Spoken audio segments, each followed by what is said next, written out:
미련한 짓이란 무엇인가? 똑같은 일을 계속 반복하면서 다른 결과가 나오기를 기대하는 것이다. 해 아래는 새로운 게 없습니다. 다 똑같습니다. 해 위에 가장 높은 하늘 위만 날마다 새로운 거예요. 예수 그리스도 안에 하나님의 말씀과 예수의 영으로 날마다 그 안에 들어가야 새로워집니다. 지금 엄청난 나라의 혼란이 있잖아요. 해 아래에서 계속 전 세계가 똑같은 일을 하고 있습니다. 성경은 뭐라고 이야기합니까? 이 세상, 해 아래 세상이. 하나님이 세상을 그래도 이처럼 사랑해요. 대한민국을 사랑해야 됩니다. 왜냐? 독생자를 주셨으니. 독생자 왜 주셨어요? 천국 복음, 영생의 복음, 부활의 복음을 주시려고. 우리는 똑같은 짓을 하면서 해 아래에서 영생, 부활, 천국을 꿈꿔요. 그래서 하나님이 사람이 되셔서 죽으시고 부활해서 누구도 할 수 없는 새 일을 하신 거예요.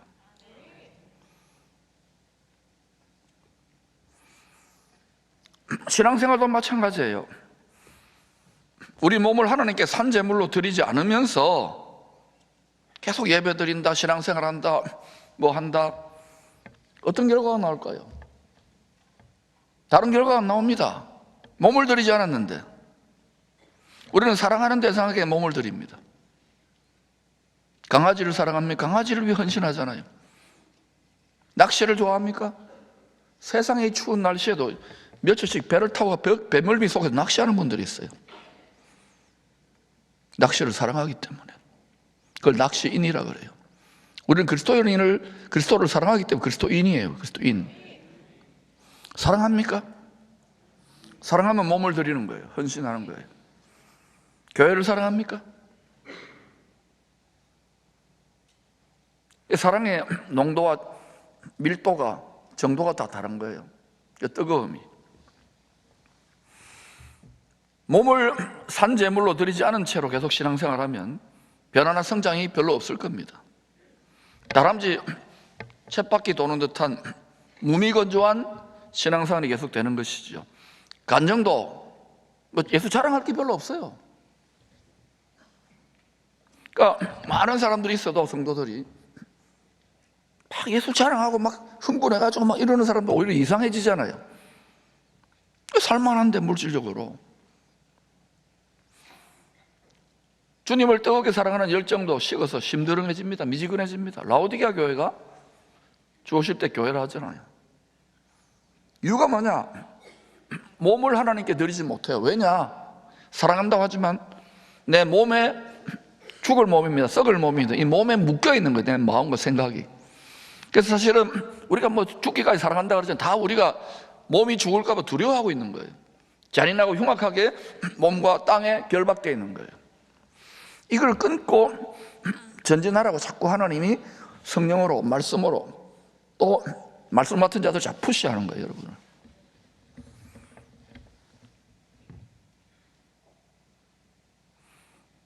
왜 변화가 없는 다람쥐 쳇바퀴 같은 일이 일어나냐? 몸을 하나님께, 몸을 그리스도에게 드리지 않은 채로 신앙생활을 하기에 일어나는 정상입니다. 그리스도는 이제 하늘 위에 계셔요. 하늘과 땅의 모든 권세를 가지고 몸으로 계십니다. 부활의 몸으로. 부활하려면 우리는 부활 못하잖아요. 그래서 부활하려면 믿음으로 자꾸 이게 하나가 되는 거예요. 믿음의 결국은 몸의 부활이거든요. 몸의 구속. 우리 이 땅에서는 아프고 죽고 세상 사람들과 별 다를 바 없지만 그래도 우리 안에 약속을 믿고 있기 때문에 이게 믿음의 결국인 거예요.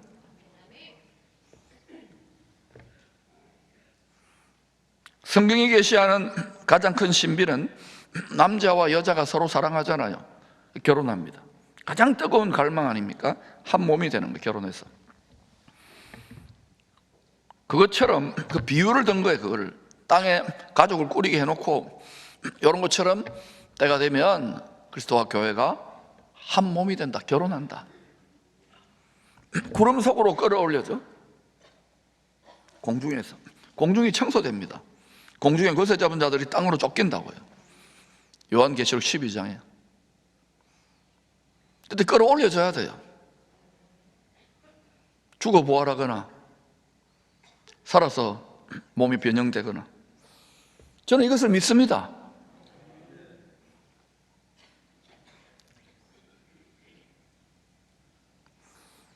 몸을 드려야죠. 몸을 사랑한다면. 그리스도와 교회가 한 몸이 되기 때문에 교회가 신부인 거예요. 신부. 그 신랑은 오실 그리스도죠.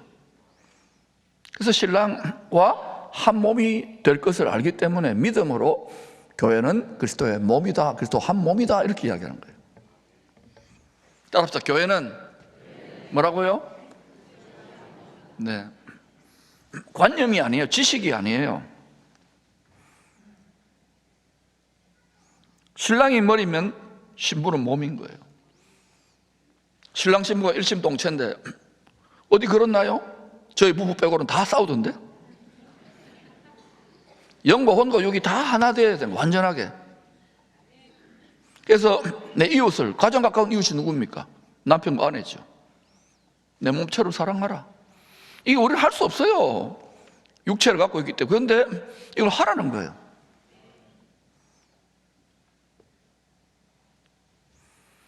하나님 말씀대로 사는 걸 너무 쉽게 생각하면 안 됩니다. 내 육체, 내 몸에 다 자기 몸을 위하잖아요. 자기 몸에 묶인 생각들, 묶인 정욕적 마음, 부패한 마음, 이걸 다 끊고 도려내는 칼이 말씀이에요.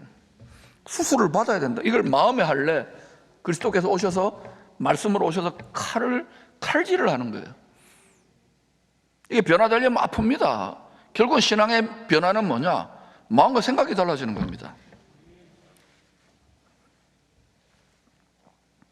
50년, 80년, 100년을 다녔는데도 마음과 생각이 하나도 달라진 게 없다. 그 어린아이예요. 겨우 예수의 피의 은혜를 옷 입고 있지만 성장해야 된다는 거예요. 왜? 언젠가 주 앞에 서면 너무너무 후회할 것이기 때문에. 그리스도의 신부인 우리들 성도들이 우리의 몸을 하나님께 드릴 때 비로소 교회가 됩니다. 그리스도 한 몸이 되는 거예요. 우리가 교회예요. 이 교회 저 교회 뭐 떴다 그런 말 하지 말라고요. 우리를 봐야죠. 우리가 교회인데, 한국 교회인데, 우리가 그리스도의 교회인데, 그리스도 몸인데, 내 몸은 가만히 있고 뭐 흥분하고 말할 거 없어요. 몸을 들이면서 말하세요. 하려면은 계속 전진하는 거예요. 그리스도의 몸은 계속 지금 가고 있습니다. 여러분, 하나님의 나라를 향하여 조금도 흐트러지지 않고 그리스도의 몸은 전진하고 있어요. 헤매이는 있는 사람도 있을 뿐이지. 그래서 바울이 분명히 말합니다. 로마서 12장 1절 같이 읽어봅시다. 시작. 그러므로 형제들아, 내가 하나님의 모든 자비하심으로 너희를 권하노니 너희 몸을 하나님이 기뻐하시는 거룩한 산 제사로 드리라. 이는 너희의 드릴 영적 예배니라. 우리 몸을, 여러분 인신제사라는 말 들어봤잖아요. 인신제사. 그 비슷한데 몸을 드리면 피를 흘리는 그건 아니에요. 예수님이 대신한 거예요. 히스기야 왕 아들이 므낫세라는 왕이 있어요. 이 왕이 자기 왕자들 인신제사 드려서 몰래 제사를, 가장 잔인한 인신제사를 자기 아들 왕자들을 드려가지고 하나님이 이건 도저히 안 된다. 그래서 바벨론에게 예루살렘을 무너뜨리겠다. 사단은 하나님 흉내내는 거예요. 우리 몸을 거룩한 산제사, 살아있는데 리빙 세크리파이스로 드리는 거예요.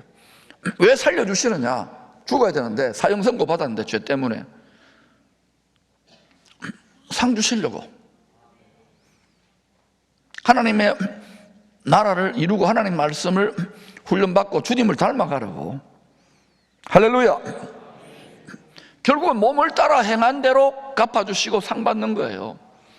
이 몸을 위해 보세요. 계속 나이 들어가면 이 아픈 것밖에 더 생각 안 나잖아요. 몸 안에 갇혀 있잖아요. 그래도 몸을 들이기를 힘써야 되는 거예요. 왜? 한 몸이 될 것이기 때문에. 근데 이 몸을 드리는 것이 영적인 예배래요. 몸이 스피리추얼하다는 거예요. 몸이 신령하다는 거예요. 몸을 드리는 거예요. 지금 우리가 그리스도와 물리적으로 하나 된 건 아니지만 이 몸은 뭐냐? 그리스도 영으로 하나 된, 말씀의 약속으로 하나 된 몸이란 거예요. 영의 몸이에요. 영의 몸. 그래서 여러분, 초대교회 때보다 예수님 십자가에 못 박혀 죽어서 부활의 첫 열매가 되고 난 다음에는 부활의 영의 몸이 얼마나 많아졌습니까? 계속해서 그리스도의 나라는 확장되고 있어요. 패배의식은 떠나갈지어다. 우리 몸을 거룩한 산제물로 드릴 때 이것이 하나님이 기쁘시게 받으시는 향기로운 예배, 향기로운 예물이라는 거예요. 뭐 흠금 조금 갖다 내고 이게 아니에요. 우리 몸을 드리는 것이 예배의 기본. 몸을 드린다는 건 우리 마음과 생각, 우리 전부 다를 드리는 거예요. 몸을 드리는 훈련을 하러 온 거예요, 여러분 지금. 근데 많은 분들이 몸을 어디에 더 많이 드립니까? 세상에 살다 보면 안 드릴 수 없잖아요. 뭐 직장 생활하고 뭐 열심히 가정 공부해야 돼. 그런데 그러더라도 우리 몸이 그리스도에게 드려졌다고 생각하고 살라는 거예요. 하나님의 소유라고 생각하고. 당연히 세상의 생각, 육체의 생각과 충돌이 일어날 수밖에 없는 거예요. 그래서 여러분이 그것을 이기고 여기까지 오신 여러분을 진심으로 하나님이 격려합니다. 저도 완전히 세상과 육체를 따라 살아왔는데 점점 성경을 읽어보고 하나님 말씀에 순종하려고 애를 쓰다 보니까 아, 이게 맞네.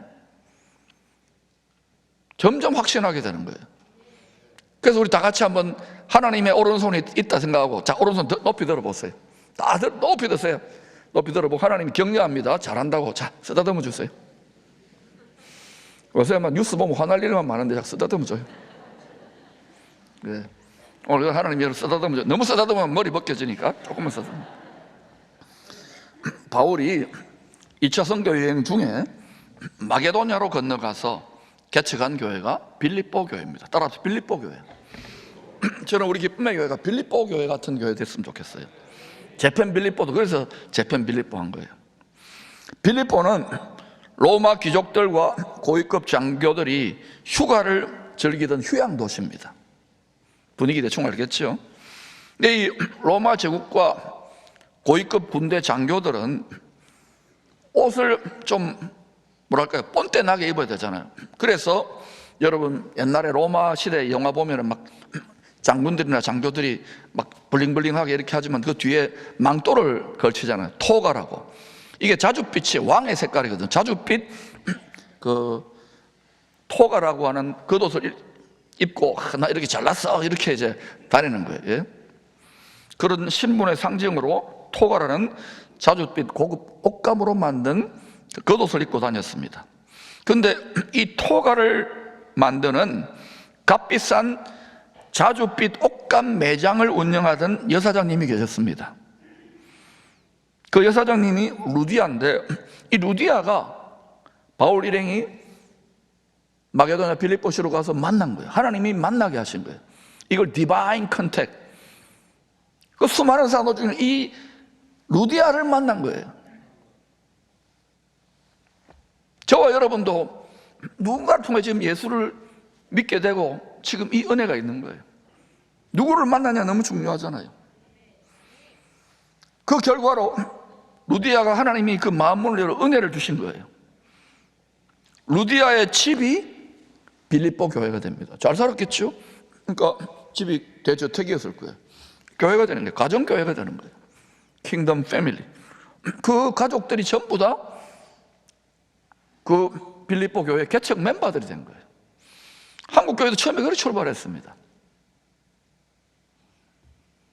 그런데 이 빌립보 교회는 그렇게 하고 우리끼리 잘 먹고 잘 살자가 아니라 이 루디아를 중심으로 그 루디아의 가족들이 바울을 통해 배운 다음에 바울이 계속 이 교회 목회하면서 계속 이방인의 사도니까 복음 전해야 되니까 계속 돌아다니면서 복음을 전 순교할 때까지 바울이 개척했던 수많은 교회들이 있어요 당시에. 그런데 다 바울의 복음 전파의 사역에 그 그리스도의 고난에 동참하지 않았어요. 심지어 소아시아의 교회는 바울이 로마 감옥에 2차 투옥될 때는 버렸어요. 난 몰라. 근데 빌립보 교회는 끝까지 물질과 기도와 사랑과 용기와 격려로 헌신했던 거예요. 독립했던 거예요. 그래서 바울이 너무 고맙잖아요. 그 빌립보 성도들의 섬김을 하나님이 향기로운 제물로 받으셨다고 칭찬해요. 한번 읽어보실까요? 빌립보 4장 18절입니다. 시작. 이는 받으실 만한 향기로운 제물이요 하나님을 기쁘시게 한 것이라.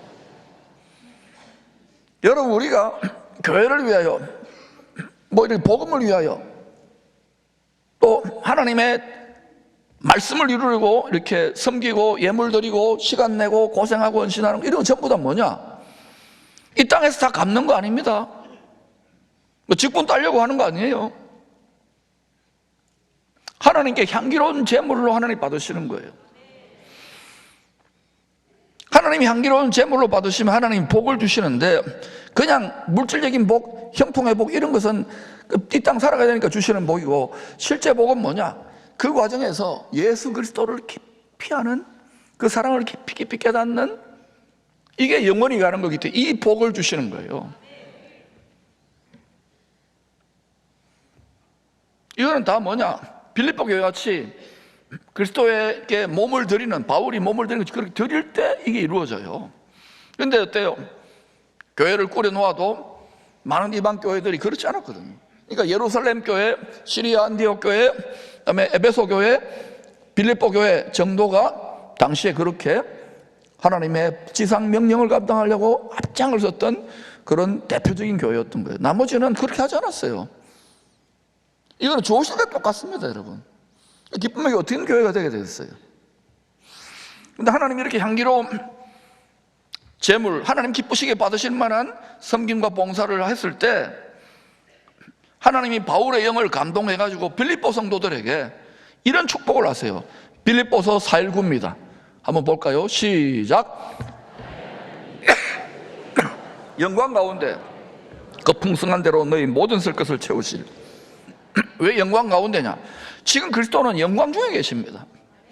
요한계시록 5장에 보니까 사도 요한이 봤죠. 어린 양 예수, 일찍이 죽임당한 어린 양 예수님인데, 유다 지파의 사자인데, 이 죽임당하신 어린 양 안에 존귀와 부와 영광과 장수와 모든 것이 전부 다 있는 거예요.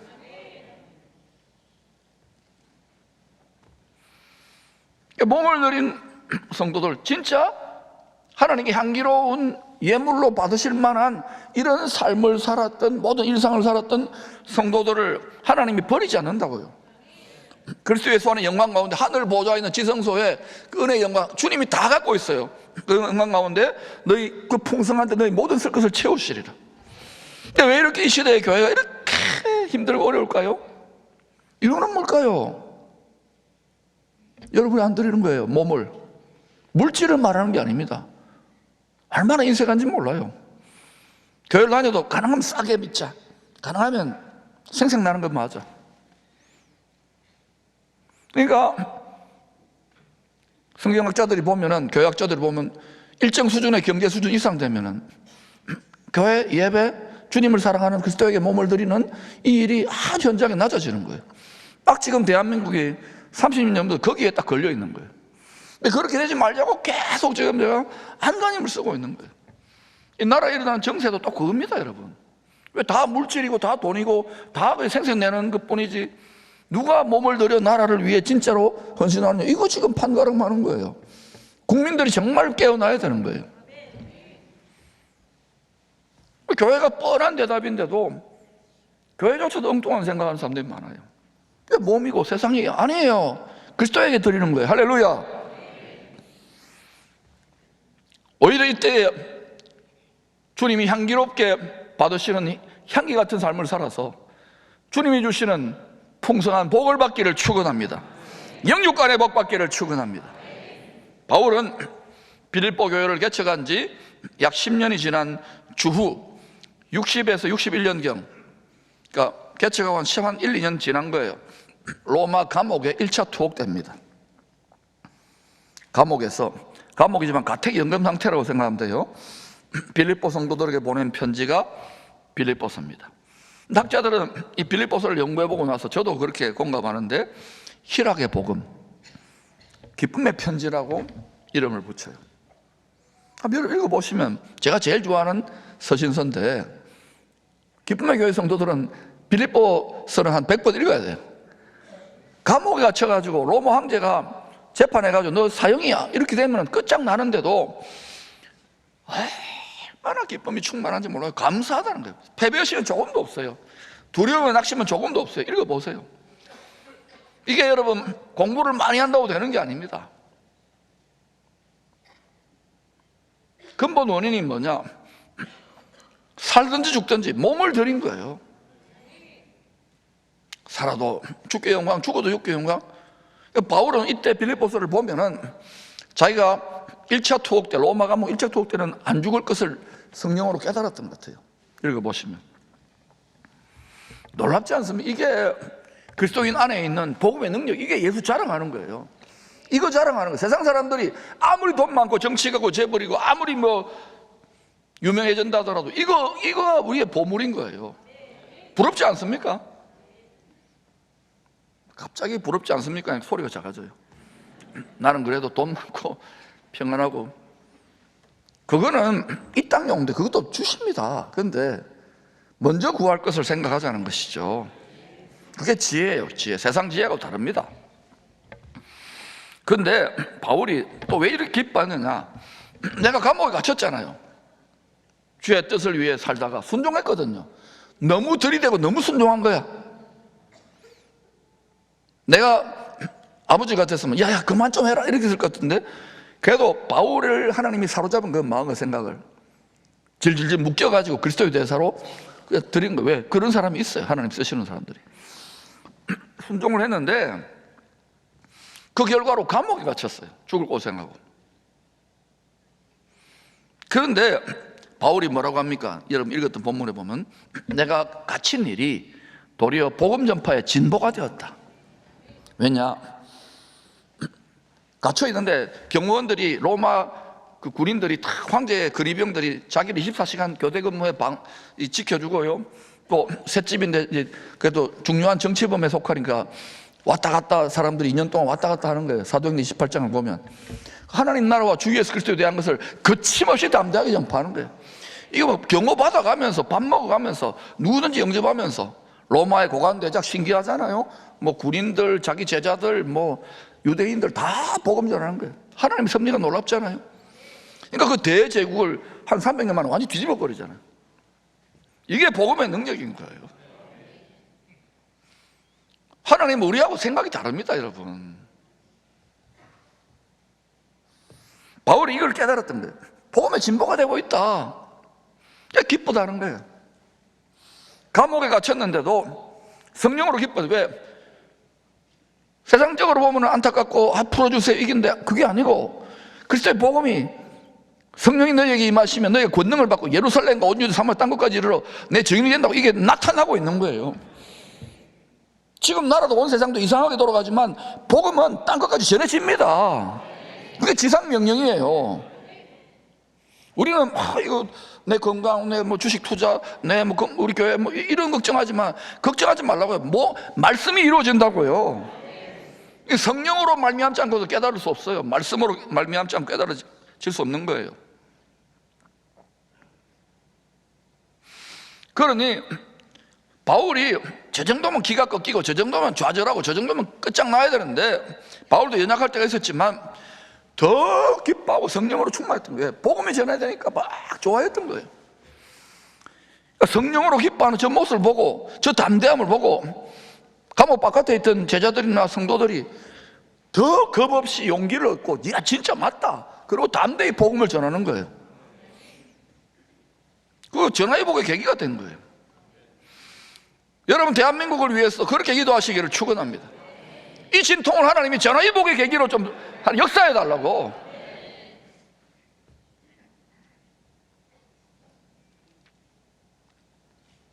기도해야 될 때입니다.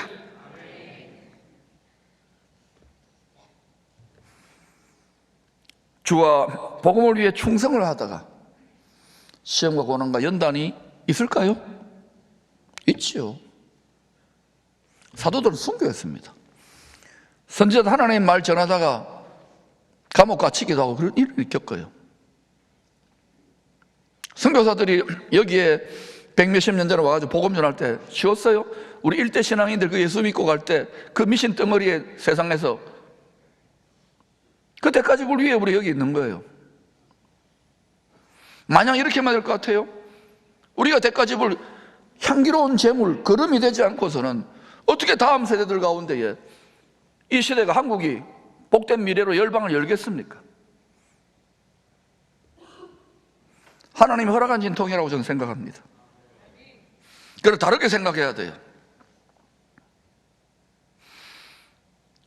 주와 복음을 위해 충성하고 순종하다가 교회를 섬기다가 어려운 일을 당하고 시험을 겪고 고통을 겪으면 좌절하고 낙심하고 끝장났다가 아니에요. 그때 그 사람 믿음의 진면목이 들었다는 거예요. 바울이 지금 어떻게 반응하고 있습니까? 기뻐하고 기뻐하노라. 이게 우리는 잘 안 되잖아요. 그러니까 자꾸 해보자고요. 어쩔 수 없어요. 우리가 기쁨의 교회라는 이름을 적어놔서 어쩔 수 없어요. 뭐 탄식의 교회라든지 분노의 교회라 이렇게 지었으면 되는데 이게 그게 아니잖아. 이게 우리의 DNA가 되기를 축원합니다. 뻔히 힘들고 괴로울 때 기뻐하세요. 지금 한 걸음만 나가보세요. 뭐 이쪽 다 저쪽 다 지금 난리 나서 화가 나가지고 사람들이 그러는데 싱글싱글 웃는다. 야, 네 주식 투자 뭐 됐냐? 성령으로 기뻐한 거예요. 이 세상이 줄 수 없는 기쁨이에요.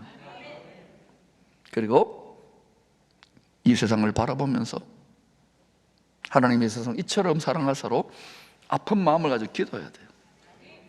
그러나 하나님의 말씀이 이루어지는 진통, 해산의 진통이니까 그렇게 기쁘고 감사하게 우리 자신을 지켜야 되는 거예요.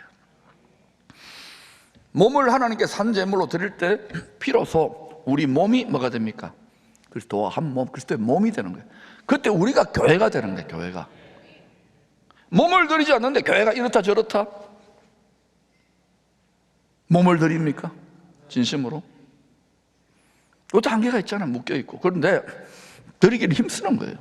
마음과 생각이 다르기 때문에.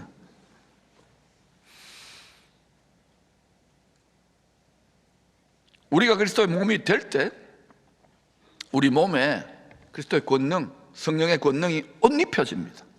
그때 우리 모함과 몸에 성령의 권능이 흘러 나타나요. 말하는 것, 표정이나 모든 것이. 몸을 가만히 있으면서 밤낮 구해보세요. 권능이 나타나는지. 몸을 들이면 어떻게 됩니까? 그리스도와 하나 되잖아요. 그래서 몸을 들이면 그리스도 영이, 성령이 내가 너희들 죽기까지 십자가에 사랑했어. 이게 내 마음에 부어져요. 때로는 몸으로 막 그 사랑의 기쁨을 느끼기도 하는 거예요. 신랑이 죽기까지 자격 없는 신부인 나를 사랑한다는 것을 알기에 몸을 들였기 때문에 그때 기쁨과 또 믿음을 지켜나갈 때 어려움을 담대히 이겨낼 수 있는 거예요. 온전한 사랑이 두려움을 내어쫓는 거예요. 여러분 속에 두려움이 있다. 몸이 들여지지 않은 거예요. 몸이 이쪽에 붙어 있는 거예요. 근데 여러분 나중에 정한 때가 되면, 지금은 아닙니다만은 어느 민족 누구나 결단할 때가 옵니다. 지금 미리 결단하자는 거예요. 이 세상에 있는 것들에 내 몸을 사랑해서 거기에 헌신하고 거기에만 묶일 것인가? 안 할 수는 없잖아요. 직장 생활해야 돼, 학교 생활해야 돼. 그런데 우리는 몸을 그리스도에게 드린 상태라는 거예요. 여기에 딱 꼭꼭 묶어 놓아야 돼요. 이게 쉽지 않아요, 여러분.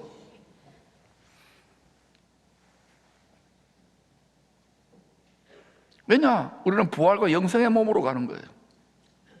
그게 믿음의 결국입니다. 세상은 점점 번영하고 발전하고 지식이 폭발할수록 조롱할 겁니다. 육신의 생각, 몸에 묶인 생각이에요. 이 세상의 생각인 거예요. 점점 그렇게 세상이 돌아가잖아요. 지난번 파리 올림픽 때도 보세요. 최후의 만찬을 막 조롱하잖아요.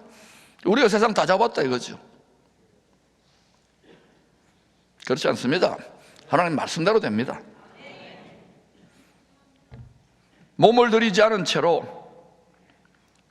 그리스도의 몸에 임하는 하나님의 능력을 소망하고 기대한다면 결국 실망하고 말 것입니다.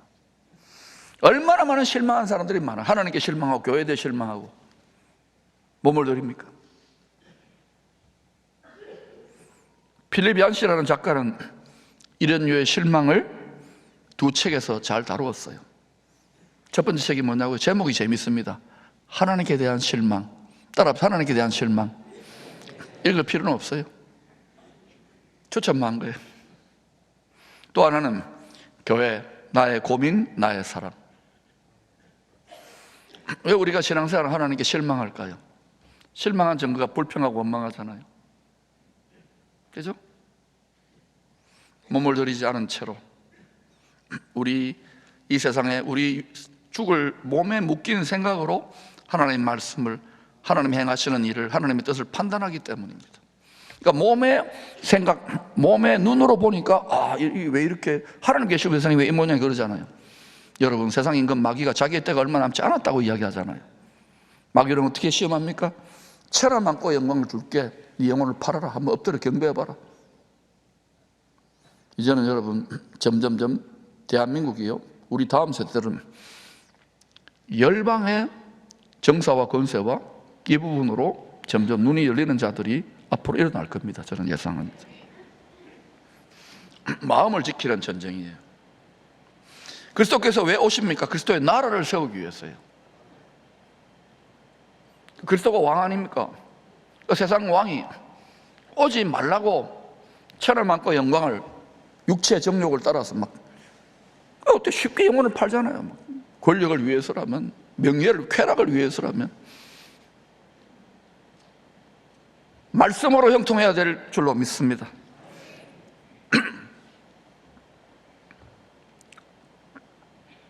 성숙이 뭐냐? 하나님과 원수가 되게 하는 몸의 생각에서 육신의 생각을 말합니다. 불순종하게 만들거든요. 하나님을 기쁘시게 하는 성령의 생각으로 변화되는 겁니다. 전부 생각이에요. 우리 마음의 생각. 우리 생각이 성령에 사로잡혀, 말씀에 사로잡혀서 생각이 자꾸 가는 거예요. 그때부터 여러분 전쟁이 일어나요. 왜냐? 사랑하는 가족이지만 믿는, 각같이 믿어도 믿는 클래스가 다르잖아요. 육신에 속하여 믿는 성도들도 있고 가족이 있고, 성령에 사로잡혀서 가는 가족이 있잖아요. 그걸 인내하는 거예요. 또 세상 친구들하고도 마찬가지, 이 충돌이 일어난다고요. 성령은 계속 그리로 끌고 가고, 이 과정에서 막 이렇게 우리 속에 성깔들이 나타나, 이거를 참고 인내하고 그리스도께서 이렇게 사셨구나 하고 깨닫는 것이 신앙생활이에요. 당연히 여러분 성령에 사로잡히는 게 좋은 것 같지만 여러분 연단됩니다. 육의 생각이 깨어져 나고, 육성이 깨어져 나고, 육신의 정욕이 깨어져 나가기 때문에 육은 계속해서 속삭입니다. 얼마나 여러분 그럴듯하게 야, 편안하게 적당하게 대충 해라 이렇게 안주시키잖아요. 제정신이 아니라 성령에 사로잡히면은요 용기가 난다고요. 저도 어떨 때는 주저하고 싶고 이러고 싶은데 또 가면은 막 하나님 밀어붙여요. 나도 모르게 말이 입에서 밀어붙여야 나오는 거예요. 이게 제정신으로 복음 전해집니까? 야, 니나 믿어라 그러고 뭐 예수 환자다 그러는데 이게 나도 모르게 이게 입에서 막 뿜어져 나가는, 입 기운이 나가야 돼요. 할렐루야. 저만 바라보지 마시고 생각이 변화되기를 축원합니다. 우리가 그리스도의 몸된 교회를 사랑하지만 교회에 대한 고민이 있잖아요. 그죠? 이거는 주어서가 계속됩니다. 왜 고민할까요? 사랑하는데 왜 고민할까요? 우리 몸을 그리스도의 소유로 드릴 때 어떤 일을 하냐? 몸된 교회 아닙니까? 이 공동체도 몸된 교회. 그런데 내 몸을 드릴 때, 그리스도에 드릴 때 이 교회, 그리스도의 몸이 내 몸과 일치되는 거예요. 그 일치된, 하나 되는 정도가 많으면 많을수록 교회를 어떻게 됩니까? 그리스도의 몸을 내 몸처럼 사랑하게 돼요. 근데 우리가 어떻게 됩니까? 하루아침에. 그걸 훈련받으러 오는 거예요. 교회에 수천의 성도도 있지만 다 정도가 다른 거예요. 헌신, 몸을 드리는 정도가 다 다른 거예요. 그런데도 자꾸 주께 드리기를 힘쓰라는 거예요. 아멘? 왜냐하면 이 세상과 육체와 이것이 영원히 가고 이 세상이 전부 다라면은 이 어리석은 짓입니다. 부활을 전제로 하고 바울이 이야기하잖아요.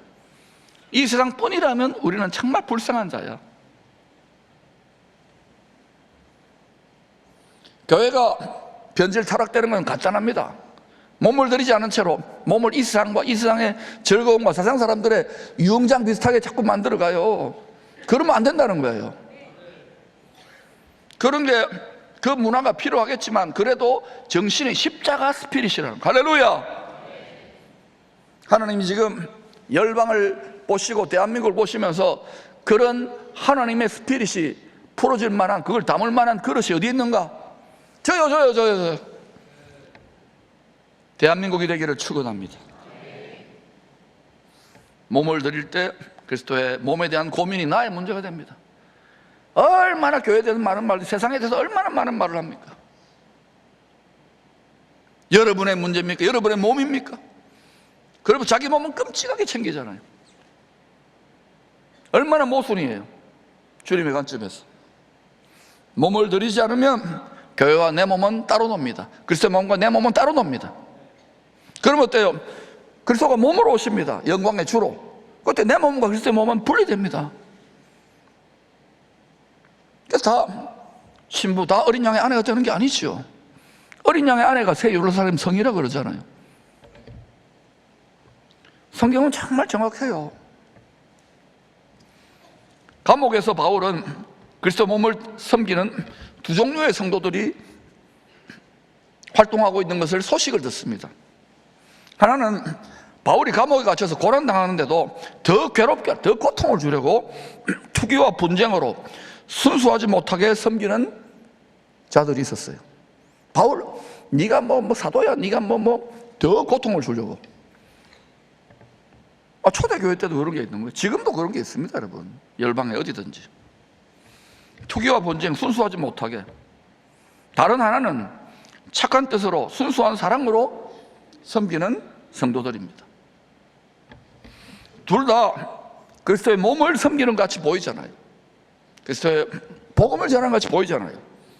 그런데 하나는 그리스도의 몸을 섬기는 것이 아닙니다.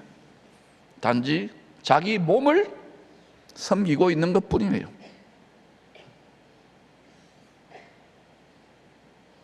주님이 기쁘게 받으시지 않습니다. 향기로운 제물이 되지 못해요. 그래서 여러분, 우리가 주님을 섬긴다고 하면서도 악취를 풍길 수도 있는 거예요. 사울 왕을 보세요. 제사장 나라에 왕으로 세워놨더니 결국은 어떻게 됩니까? 엘리 제사장은 어때요? 그 두 아들 홈리와 비누아스. 직분이 중요한 게 아니에요. 몸을 드리느냐, 향기로운 제물 같은 섬김이 되느냐, 이게 더 중요한 거예요. 그때 하나님이 영육간에 복 주십니다. 이게 안 되기 때문에 열심히 많이 하지만은 자꾸 엉뚱해지는 거예요. 예수 믿는 믿음의 첫 포인트가 딱 어긋나면 그때부터 계속 꼬이는 거예요, 스텝이. 우리의 섬김이 주님께 악취가 아니라 향기가 될 수 있기를 축원합니다. 기쁘게 받으실 만한 예배, 기쁘게 받으실 만한 우리의 모든 예배의 삶, 일상이 다 그렇게 돼야 돼요. 국민과 나라를 위한 섬기는 마찬가지예요. 교회를 통해서 1000만 성도 아닙니까? 온 나라의 곳곳에 얼마나 많은 성도들이 나가서 활동합니까? 나라 높은 사람들이 다 거기 있잖아요. 국회에도 있고. 착한 뜻으로 순수한 동기로 섬길 때 하나님 기쁘시게 받으시는 향기로운 제물이 됩니다. 그때 심령과 환경에 하나님이 복을 주시는 거예요. 그리스도 예수 안의 영광 가운데 복 주시는, 이게 열방 가운데 대한민국이 드러나기를 축원합니다. 그렇게 되어져야, 하나님이 복 주시는 나라가 되어져야 열방의 사명을 감당할 거 아닙니까? 섬김의 동기가 잘못되면 악취를 풍깁니다. 향기가 아니라 악취가 되는 거예요. 지금이야말로 성도들이 그리스도에게 몸을 드려야 돼요. 순수한 섬김과 순수한 믿음, 순수한 사랑을, 순수한 소망을 회복할 수 있기를 축원합니다. 향기로운 재물과 같은 섬김에 은밀한 중에 보실 하나님이 영육간에 복 주십니다. 저는 우리 사모하고 그런 이야기를 많이 해요. 뭐 많은 다른 교회나 수많은 선교지나 이렇게 많이 또 사역자들을 보잖아요. 성도들을 보잖아요. 정말 그 믿음의 선배들이, 조상들이, 부모들이 아름답게 섬기면 그 당대가 아니라도 후대에 희한하게 아빠 찬스, 부모 찬스가 있더라고요. 그런 걸 수없이 봅니다. 저는 기쁨의 교회에서 봐요. 향기로운 재물과 같은 섬김이 될 수 있기를 축원합니다. 주님이 오실 때까지 그리스도의 몸된 교회는 이런 두 종류의 섬김이 있을 것입니다. 자기 몸을 향기로운 제물로 드리는 섬김과 몸을 제물로 드리지 아니하는 섬김입니다. 처음에 시작은 다 비슷해 보입니다. 그러나 시간이 지나면 열매가 완전히 다릅니다. 가시덤불과 엉겅퀴가 나지 않기를 소망합니다. 자기 몸을 그리스도의 소유로 드리면, 하나님의 소유로 드리면 점점 그리스도를 닮아가는 성령의 열매가 맺히게 됩니다. 주님을 더 닮아가는 거예요. 열심히 뭐 교회란 하나님이란 한다는 점점 싸나워지고 점점 이상해지는 사람도 있어요. 왜 그러냐? 누구를 섬기라는 거예요?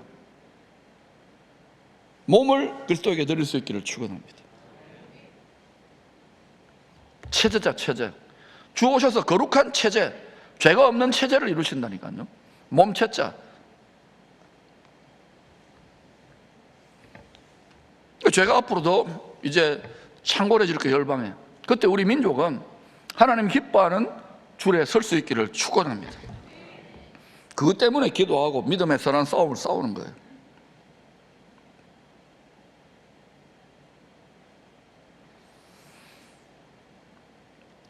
몸을 드릴 때 주님이 복 주실 만한 그 예물이 되는 거예요. 우리가 향기로운 예물. 그러나 몸을 드리지 않으면 결국 나쁜 열매를 맺습니다. 마음의 중심을 감찰하시는 주님께서 기쁘게 받으시지 않습니다. 책망하십니다. 자기는 열심히 하는 것 같지만 주님은 좋은 열매를 맺는 성도들을 주님의 곳간에 추수하여 드릴 것입니다. 좋은 열매를 맺어야 되는 거예요.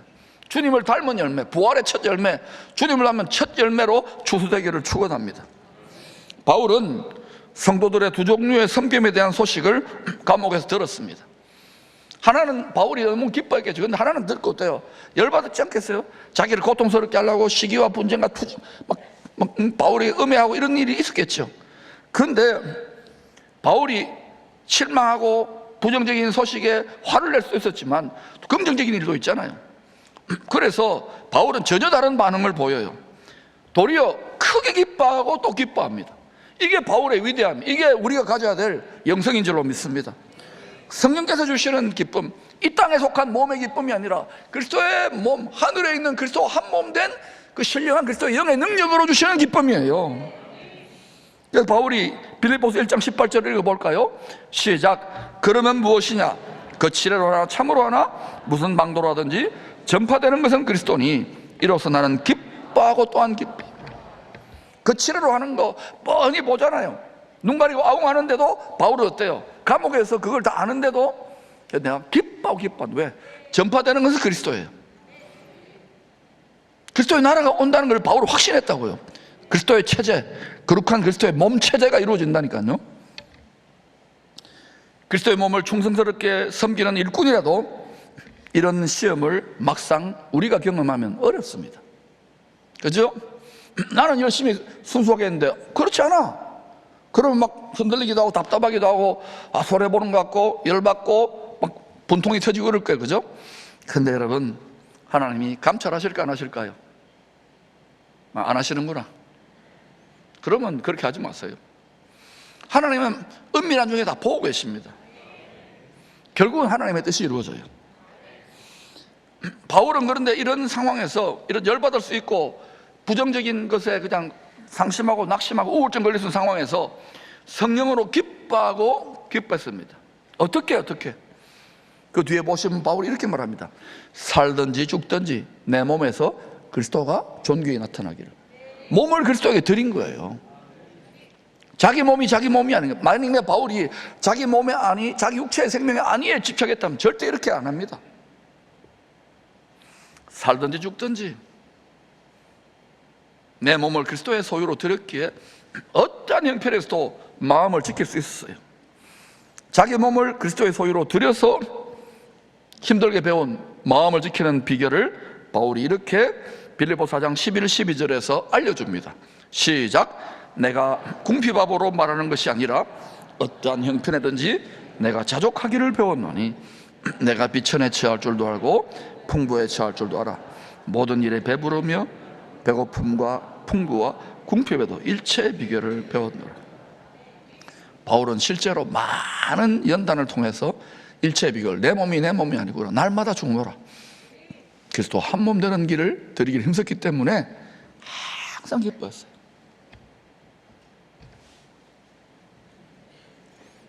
지금 이 분노 유발 사회, 스트레스 유발 사회, 암 유발하는 뉴스 사회 속에서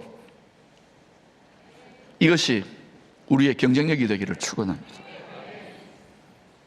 몸을 거룩한 산제물로 드리면요, 여러분이 주야 복음을 위해 헌신하고 섬기는 일이 쉽지 않아요. 실망과 낙심과 이런 일들을 겪습니다. 때로는 핍박이 있고 때로는 외로움이 있고 때로는 여러 가지 대가지 부리는데도 이런 찬송을 마음의 중심에서 할 수 있어요.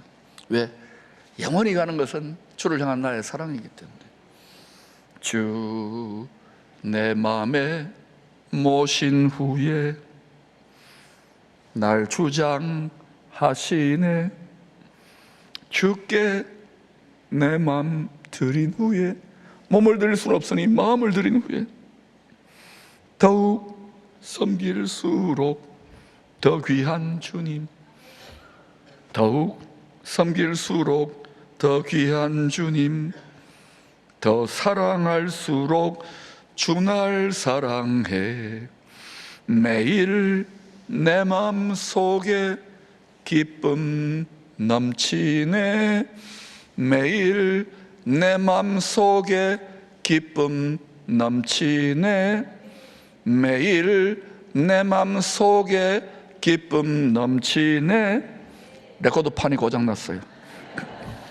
더욱 섬길수록 더 귀한 주님. 여러분, 저는 교회를 섬긴다고 이런저런 고생도 좀 하고 했는 것 같아요. 마음고생. 그런데 어떤 분들은 나보고 불쌍하다는데 저렇지 않아요. 더욱 섬길수록 빼앗길 수 없는 그리스도의 사랑에 대한 확신, 깨달음, 지혜, 기쁨.